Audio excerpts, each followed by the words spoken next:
Bismillahirrahmanirrahim. En güzel maqtashlar ve en isil mediyeler alemlerinin yaratquchisi ve yegane Rabbi bo'lgan Alloh taologa xosdir. Alloh taoloni chin qalbimdan mediyelayman. Uningga hamd sano aytaman ve shukr qilaman.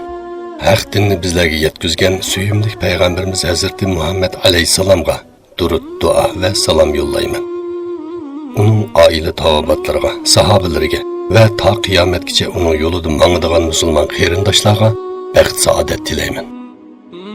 Assalomu alaykum va rahmatullohi va barakatuh. Hurmatli o'qirmanlarimiz, endi huzuringizga baxt saodatning 40 retsepti nomli asrimizni o'qib berishni davomlashtiramiz. Birinchi retsept: iymoningiz mustahkam bo'lsin. Shaksizki, iymon baxt saodatning kapolatidir. Chunki iymon ba qalb eng huzurliq, eng boy, eng xotirjam qalbdir. Iymon beg'ishlaydigan huzur halovatni faqat iymoni mustahkam mo'min odamlar tetiy oladi. Mundaq odamlar dunyolikdan hech narsasi bo'lmasa-mu, iymon ato qilgan ma'naviy boyligi bilan eng baxtlik, eng xotirjam hayot kechiradi. Iymon xazinasidan o'z o'lishini ololmay namoratlikda qolgan baxtsizlar tushkunlik, g'azab, nafrat ve xorliq o'tlarida mangu puchulanib yashaydi. Alloh taolo Qur'oni Karimda: "Va man a'rada an zikri fa inna lahu ma'ishatan danka."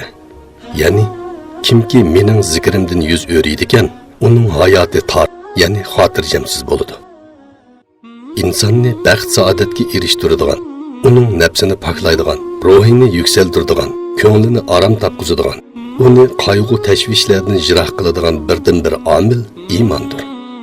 İmansizlarning holiga voyki, ular o'zini o'ltirib olishni mushu dunyoning yuklaridan, zulmatlik bo'yintuqlaridan, xofaliqlaridan o'zini qutuldirib, biroqla rohatga chiqishning eng yaxshi chorasi deb qarashadi.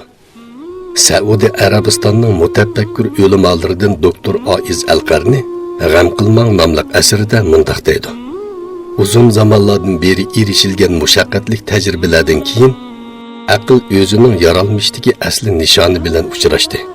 Butning xurofotlik, kufrining la'natgardilik, dinsizlikning aldamchilik ekanligi, payg'ambarlarning rostchilligi, Allohning barcha madhiya va maqtashlarga tamoman loyiq.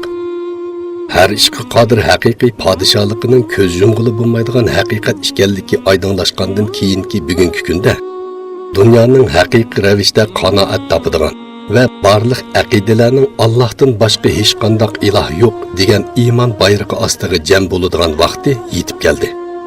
Sizning kuchlik yoki ojizligingiz, aldiraqsan yoki tamkinligingiz, baxt saodatingiz, rohat farog'atingiz, huzur va dil oromingizga qadar hammasi iymoningizning qandoq va qaysi darajada ekanligiga bog'liqdir.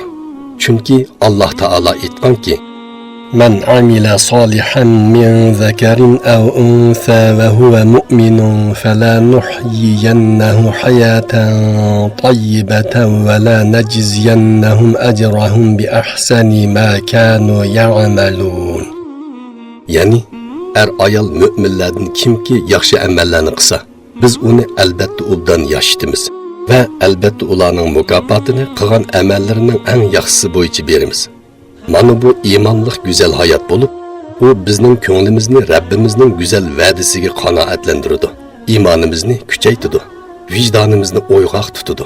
Hodisalar va balo-qazolar oldida bizni chidamchan qiladi. Agar dunyo iymondan xoli bo'ladi ekan, uning hech bir qimmati, vazni va mazmuni qolmaydi. Chunki iymon zoyi bo'lgan yerda huzur va omonlik bo'lmaydi. Dinsiz hayotda yashashga rozi bo'lgan kishiga nisbatan ma'naviy hayot deydigan narsa mavjud emas. Iymon eng zo'r quvvatdir. William James mundaq degan. Iymon odamni yoshitib turgan katta bir quvvat bo'lib, iymonning butunlay yo'qolishi moddiy va ma'naviy quvvatningmi yo'qolishi deganlikdir. Hindistonliklarning dahisi Gandhi hayotining eng qiyin kunlarida mushu ma'naviy quvvatdan madad ilib turmagan bo'lsa, albatta tugashgan bo'ladi. Gandhi o'zining xotirasida mundaq deb yozgan: "İbadetlerim bo'lmagan bo'lsa, men xeyli burunli sarang bo'lib qolgan bo'lardim." Iymon sizni baxtli qiladi. Ilm davrida Alloh tajalli qiladi ve tibbiy ilm imanning mehrabidir degan kitoblarda eng ko'p ta'kidlangan bir haqiqat bor bo'lib, u bo'lsa-mu bandini g'am qayg'udan xalos qilishda eng ko'p yordamchi bo'ladigan narsaning Alloh taologa iymon etish va hamma ishni uningga topshirishdir. Alloh taolo Qur'oni Karimda va ufawwidu amri ilalloh, ya'ni men ishimni Allohga topshiraman. Ma asaba min musibatin illa bi iznillahi ve men yu'minu billahi yahdi qalbahu vallahu bi kulli şeyin alim. Yani kishiga yetgan har qanday musibat faqat Allohning taqdiri bilan yetadi. Kimki Allohga ishonadigan, Alloh uning qalbini to'g'ri yo'lga yetaklaydi. Alloh hamma narsani obdan bilgichidir. G'arbning mashhur yozuvchilaridan Kirsi Mirson, Algis Karal va Dali Karni qatorliqlar shuni e'tirof qilishidiki, g'arbliklarning moddiy maishat patqiqiga petib qolgan hayotini faqat Allohga iymon etishli qutuldira oladi. Ular deydiki, hozirgi g'arb dunyosida ochiq oshkor yuz berayotgan o'zini o'ltirib olish hodisalarining asosli sababi dal dinsizlik va Allohdan yuz o'rishdir. Alloh taolo Qur'oni Karimda lahum azabun shadidun bima nasu yawmal hisab, ya'ni ularga hisob kunini unutganligi uchun qattiq azob bor. 1994-yili 4-oyning 21-kunidagi O'rta Sharq gazetida sobiq Amerika prezidenti Georgiy Bushning rafiqasining ziyorat xotirasi e'lon qilingan. Ziyorat xotirasida u o'zining bir qancha qitim o'lib olishga uringanligini iqror qilgan. Ya'ni bir qitim o'lib olishni ko'zlab o'zini mashina bilan yordin tashlamoqchi bo'lgan. Yana bir qitim o'zini tunjuqtirmoqchi bo'lgan. Qazman degan kishi musulmonlar bilan birga Uhud g'azotida qatnashgan bo'lib, u g'azotda intayin zo'r qahramonlik ko'rsatgan edi. Kishilar uning boturligiga qarab, Qazmonga muborak bo'lsin, u jannatga kiradigan bo'ldi deyishganda, payg'ambar alayhisalom u do'zaxga kirdi degan. Sahobalar bu so'zga hayron qilib Qazmonni kuzatgan. Ular bu jarayonda Qazmonning jangda og'ir yaralanib, og'riqqa chidamay, o'ziga qilich tiqib o'lib olganligini ko'rgan. Alloh taolo Qur'oni Karimda الذين ضل سعيهم في الحياة الدنيا وهم يحسبون أنهم يحسنون صنعا. Yani ular özleri obdan iş kıldık deb oylagan bolsun, dünya hayatida qilgan amalları yo'q chiqqan odamlardir. Ve men a'rada an zikri fa inna lahu ma'ishatan danka. Yani kimki mening zikrimdan yuz o'riydigan uning hayoti tor, ya'ni xotirjamsiz bo'ladi.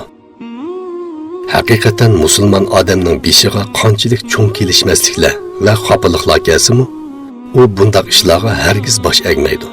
Chunki komil tahorat bilan, xushu xuzu bilan o'qilgan 2 rakat namoz uni bu xil g'amdan va mag'lubiyatdan saqlashga kepildir. Hurmatli o'qirmanlarimiz, vaqt munosabati bilan bugungi kitob o'qishimizni mushada oxirlashtiramiz. Kelar qitim ko'rishguncha aman bo'linglar. Assalomu alaykum va rahmatullohi va barakatuh.